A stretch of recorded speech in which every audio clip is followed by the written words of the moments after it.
is important to me because it is, for me, the ground of being. It's where I get a sense of my marching orders, a sense of whether I should move or stay. It's where I can quiet myself and connect with and hear from God.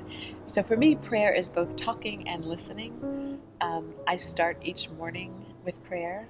There's an app called the Bible. if you need an app, or if you find an app helpful, there's a little, sometimes 1 to 2 minute sermonette.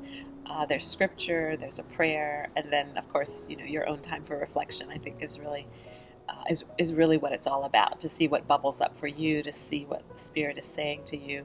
I didn't always pray. You may or may not be surprised to know that.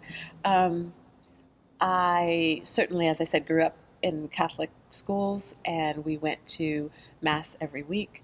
I went to church every Sunday, but I think it takes some time to develop one's own prayer practice, and I think mine is sort of settling, but I suspect as seasons of my life change, it will start to change as well.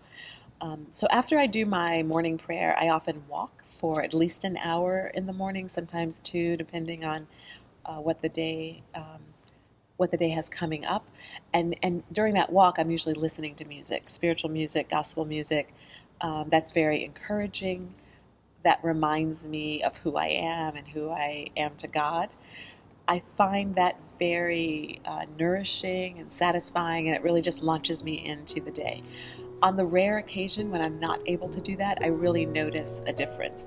If not that first day, usually by the second or the third day, and I'm like, what's going on? I'm like, oh, I haven't gone walking and listened to my music.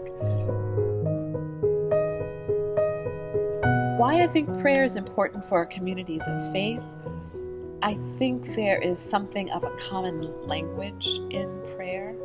I think there is a settling in our body when we make time consistently, religiously, to connect with the holy, however we name God and however we define that for ourselves. So it could be walking and listening to spiritual music. It could be on your knees at your bedside.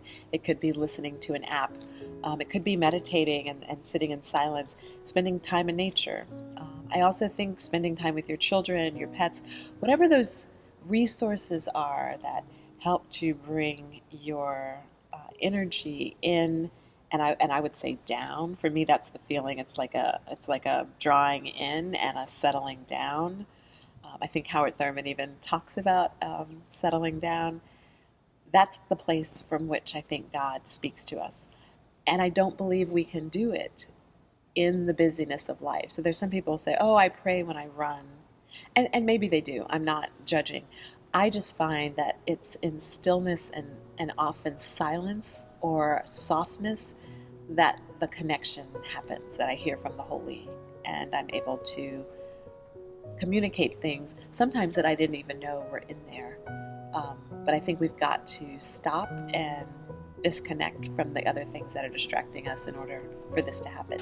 And this is important for our spiritual life because we won't know what we're being called to do. We won't know if the things we've decided on our own are actually the things that are for us until we stop and get silent.